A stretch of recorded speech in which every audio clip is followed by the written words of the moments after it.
I'm extremely thrilled to be here. Firstly, because my three-year-old son is here to listen to me talk for the first time in my life on my stage. So this morning I asked him, so what do you want me to talk about? He said, please tell us the story of Lion King or Simba, that'll be great. So all of you who are here to listen to the story of plastics, I'm sorry, this is about Simba, you all can go. No, just kidding, we'll get to plastics at some time. So my son, he makes me and my wife feel like a king and a queen, really, because he is very concerned about his spot in the circle of life. Things like, what's going to happen to our old Honda City when I become a star and he becomes the king? So my wife is like, oh, don't worry, when we die, you can have the car. So my son is like, what's going to happen when I become a star? What's going to happen to the car? My wife is like, hey, the circle of life is going to keep on going forever. You'll have your little Simbas and they'll take care of the car, so it's going to be fine. Now, as I ponder over my son's innocence and we giving our children the hope that the circle of life is going to keep on going on forever, it makes me wonder that the consequences of our actions and what we've done to the planet, will we have a chance to survive even the 21st century? Now, the consequences of climate change, for example, we all could be terminated maybe through a tsunami, through a hurricane, or how about World War III over the last oil well in the Gulf or something like that? Or how about we get exterminated by eating our own trash? So wait a minute. I think you guys can understand World War III and tsunamis, eating your own trash. So what's happening is, in a recent study, they found out that out of all the tests they've done, this was recently in a gastroenterological conference in Europe, all the subjects were found to have plastics in their poop. Everybody. Now these guys were eating and doing the same things that you and I would do. For example, they would drink from the same water bottle, they would eat the same sandwich that we'd eat, it just would have a plastic wrapper. They would drink beer, they would eat fish. All of these guys had plastics in their stool. Now, they're saying that this plastic will even migrate into the liver and blood very soon. Now, this is what we've done. The consequences of our actions, basically, over the past few centuries, has brought us here. The very thing, plastics, that we've designed to make our lives better is actually coming and biting us in the backside, literally. Now, if you think about it, the problem isn't plastics itself. Plastics is perhaps the most versatile of materials that we've developed, right, that mankind has ever developed. It's actually a brilliant material. But our inability to manage our waste plastic, our inability to retrieve our waste plastic is really what's brought us here, right? Do you agree? And if you want to know the numbers, each year we consume about 400 million tons of plastics, 400 million tons. Now only 20% of it is actually recovered, recycled and managed. 80% is left unmanaged, and this is what happens to it. It actually enters a food chain. Now, each country has its own way of mismanaging its waste, right? So if you look at North America, they feel it's cheaper to make a hole and bury the plastic. Why? Because they think it's more expensive to manage the plastic. It's very expensive to manage the plastic because the cost of labor is so high. In poorer countries, they find it impossible to actually run collection systems. So all the plastics goes into the water bodies and ends up in the oceans. In countries like India, millions of tons of plastics is recovered, but all of it is downcycled, which means that it loses its value because of the informal recycling. And this is precisely the reason why we started Banyan Nation. Banyan Nation today is one of India's foremost plastic recycling companies. We're perhaps the market leader in terms of the plastic recycling technology. So what we do is, we collect thousands of tons of plastics from the street corner recyclers. We clean it, we process it using our proprietary technology and make plastic almost as good as virgin plastic. And now that virgin plastic is actually being used by top FMCG brands in our country and global brands to make shampoo bottles, to make oil bottles, and more importantly, to make automotive components. For example, Tata Motors has done one of the biggest projects with us where all the automotive bumpers are being made from recycled plastic. Now, one of the biggest things as Raj and I were building Banyan Nation back in 2013, we've learned is we've got this tremendous informal recycling value chain, but everybody used to say, you guys are back from the US and you guys are doing this great job. The US is so clean. They must be doing something right. Bring in the technology, bring in the business model, and why don't you replicate it in India? Now, contrary to what you all think, US has one of the worst rates of plastics recycling anywhere. They only recover and recycle 20%. India, on the other hand, even though the streets look like this, we recover and recycle over 70% of our plastics. If ever there was an Olympics for recycling, India would have already won the gold medal every single year. And this is, yeah, that's right. And this thanks should go to our culture where our mothers, right? Our mothers would use every single bottle or utensil or everything to the end of its life. Now, if we throw away the material, for example, our servant maid would get it. If the servant maid doesn't pick it up, our security guys will get it because they know that they can actually sell it to the local kabadiwala or local guy and make some money out of it and recycle it, right? Now, if even the security guy misses it, the street corner rag picker picks it up. So India has perhaps one of the world's greatest and most intricate network of plastic recyclers anywhere. However, what we missed was data. And the kind of data I'm talking about is we don't know what happens to the plastic after it leaves our house. Who's collecting it? Who's taking it? So what Raj and I then did is, we said, let's go and map out first the city of Hyderabad. Let's go and figure out who our closest kabadiwalas are.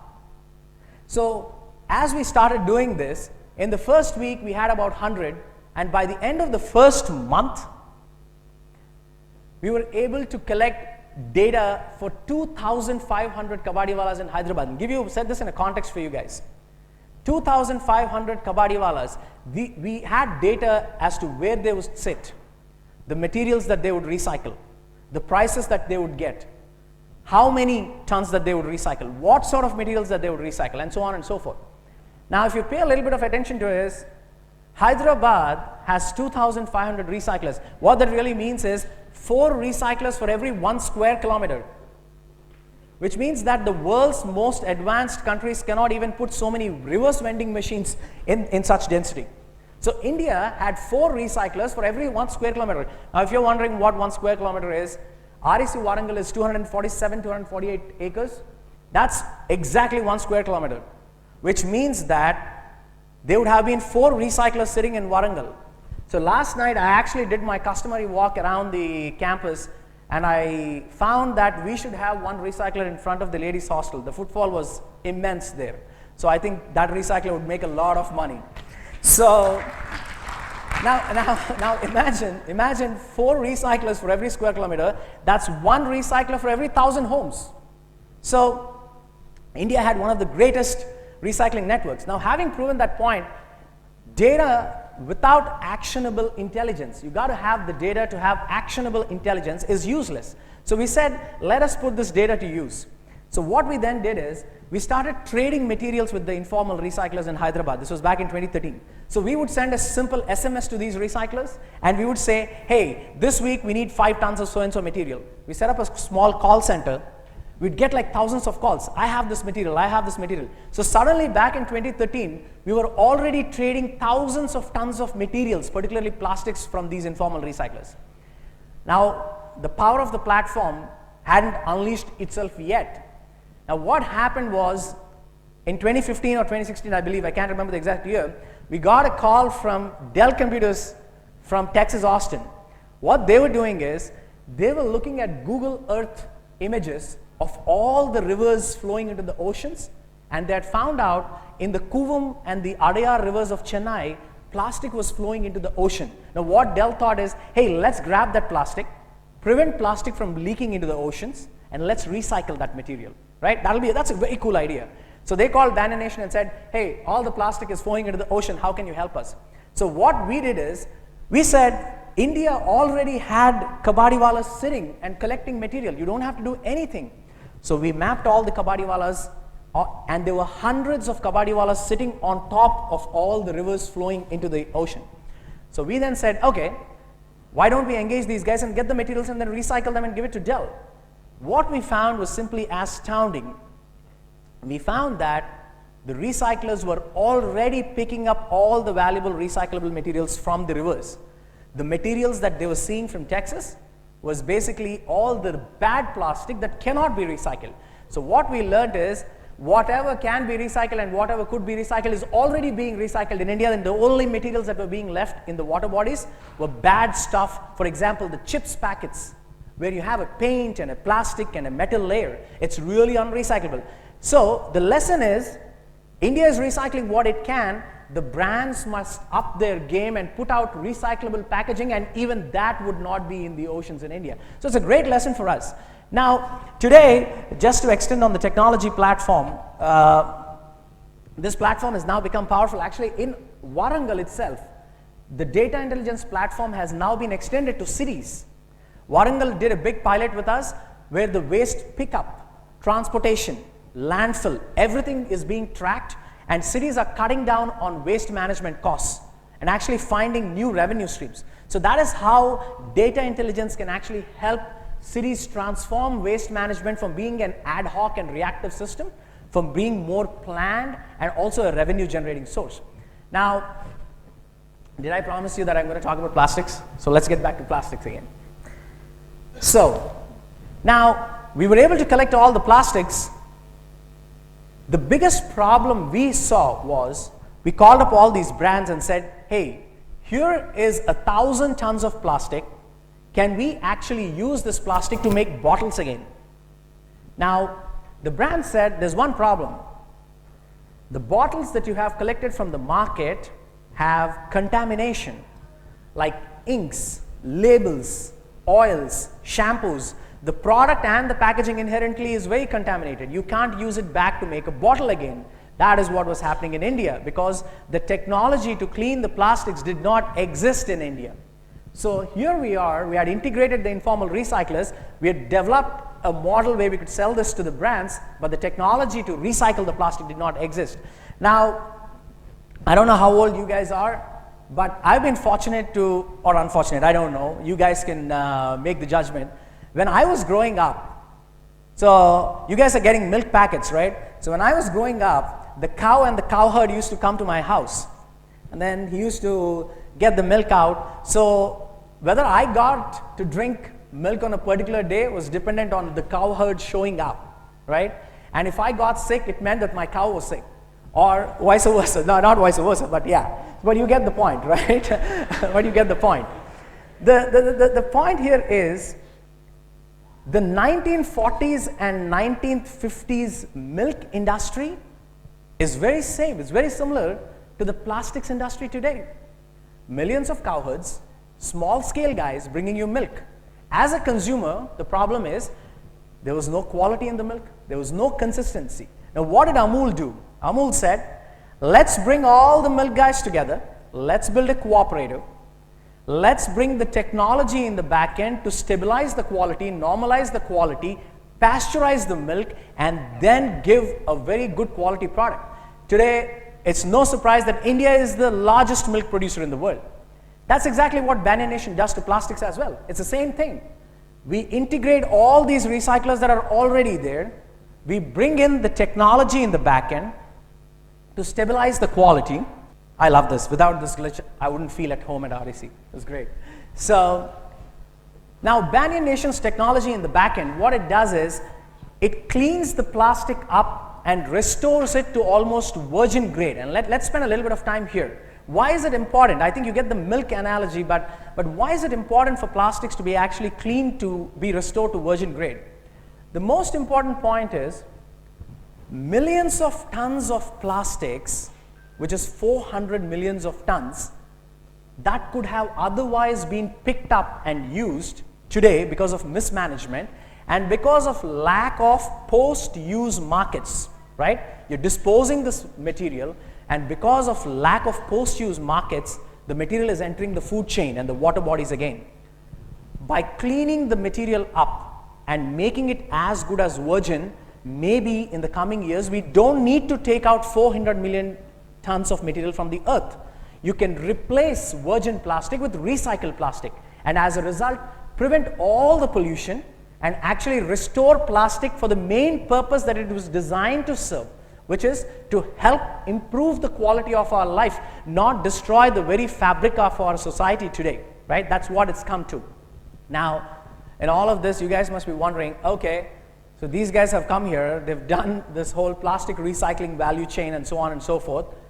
What do I do as a consumer? Now, one of the most important things is, as a consumer, we have to insist that companies use sustainable materials, and only then brands are going to listen to us. Here is one guy who's probably wondering, I drop out of college right now, or maybe drop out of my job, right? Probably raise a hell against all these plastic recycling companies, maybe stop using all the plastic products, maybe go to a jungle and stop using anything synthetic and live a life of a monk. No, don't do that. You're going to not have a life. Not only that, your wife or your girlfriend is probably going to leave you as well. But what you could do really is very simple. Insist that brands use sustainable materials. It's that simple, right? Insist that brands use sustainable materials. Insist on picking up products that have a circular economy model, bottle to bottle, component to component, and thereby the manufacturers always listen to their consumers, and we are their consumers. And through that, this simple change in your mindset can actually bring in a whole big difference to the way in which we perceive plastics. And lastly, I think coming back, the choices that we make as a society, right? The consequences of the choices we make have far-reaching impacts, right? Maybe as the future torchbearers, if I were to leave you with one thought, I think for us to leave a great society for our future generations, we all have to live a life of ikigai, the great Japanese phrase ikigai. It means that you got to do what you love, you got to do what you're good at, you got to do what pays you money, but most importantly, the fourth thing is you got to do what the world needs right now. The choice is yours. And so I really humbly plead you guys that make the right choices so that the outcomes will leave a better future for our children. I have to close the story of Lion King for my son by saying everything is going to be okay. Hakuna Matata. That's all, folks. Take care. Thank you.